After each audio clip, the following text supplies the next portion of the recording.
Iya, sesuai dengan judul kita pada pagi hari ini begitu ya. Apakah kemudian nanti akan berebut suara NU atau justru akan bulat berada di koalisi perubahan? Langsung saja kita bahas hal ini bersama dengan sejumlah narasumber kami sudah hadir. Ada Bang Henry Satrio, analis politik. Selamat pagi, Bang. Selamat pagi, Maria. Oke, Assalamualaikum. Waalaikumsalam warahmatullahi wabarakatuh. Tadi sebelahnya pakai peci. Ya. Assalamualaikum ya. Assalamualaikum Kang Maman, apa kabar? Waalaikumsalam. Wakil Ketua Dewan Syuro PKB dan juga tidak hanya berdua narasumber kami, tapi juga sudah terhubung bersama kami melalui sambungan Zoom. Ada Muhammad Nabil Harun, politisi PDI Perjuangan. Selamat pagi, Assalamualaikum Gus Nabil.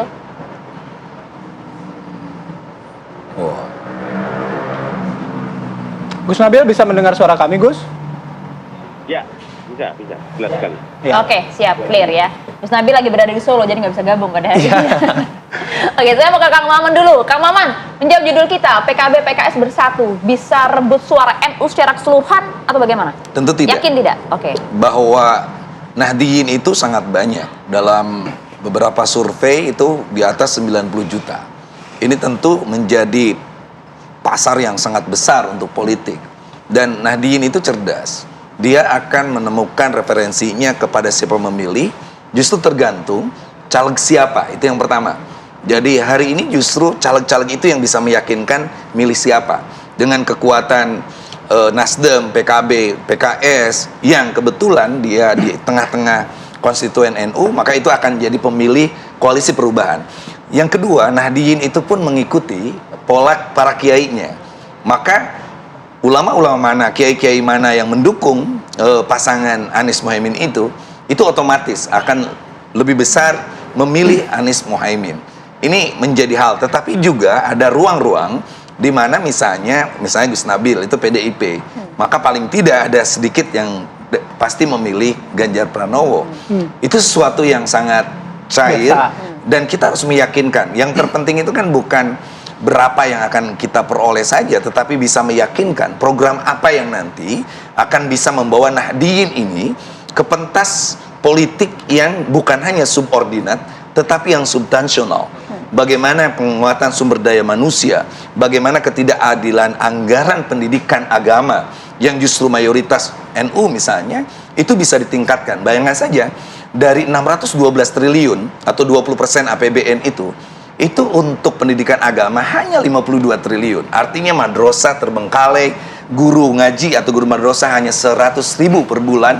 Itu yang akan kita yakinkan bahwa kalau Anies Mohaimin memenangkan Pilpres ini, maka kita akan melakukan gerakan keadilan termasuk keadilan anggaran. Kang Maman kan sepakat ya, tidak mungkin seluruh suara NU ke PKB dan PKB ya? Begitu. Tapi basis kekuatannya di mana kalau misalnya PKB? PKB kan udah jadi kendaraan politik juga gitu, meskipun tidak seluruhnya terafiliasi dengan Nahdliyin begitu. Apa yang diincar, yang gimana gitu, Kang Maman? Ya tentu sekali saya katakan bahwa PKB punya hal menarik soal Jawa Timur dan Jawa Tengah. Jawa Tengah kita menargetkan paling tidak 40% lebih untuk Anies Mohaimin. Jawa Timur jelas bahwa siapapun yang menggandeng Jawa Timur dengan kekuatan PKB misalnya dan NU-nya itu pasti menang. Makanya berkali-kali kita mendukung misalnya SBY, mendukung Jokowi dan sebagainya, di mana PKB ada di dalamnya dan Gus Mohaimin menahkodai itu, kita menang. Nah sekarang kita punya kekuatan PKS Jawa Barat. Nah Jawa Barat dengan kekuatan PKS dan tentu hari ini teman-teman PKB ini menjadi kekuatan penting sehingga Jatim kita menang, Jateng kita berikan lah ya ke Ganjar, lalu Jawa Barat. Oh, udah menyerah duluan. Bukan menyerah, karena kita kuat juga di Jawa Tengah kan?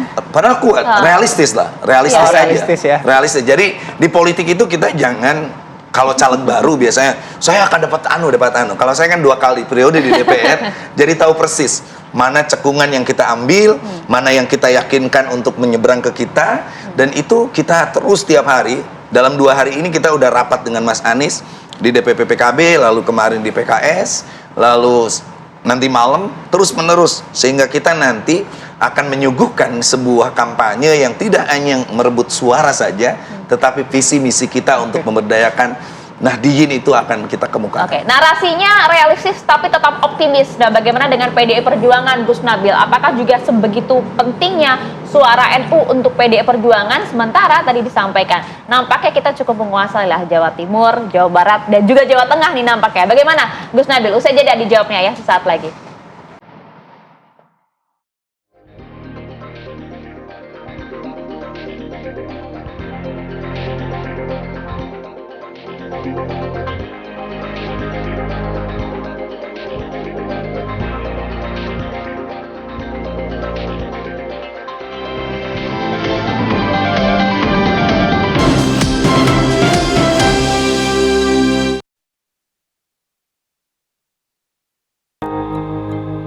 Tiap hari itu kita di lokasi syuting, dicatok,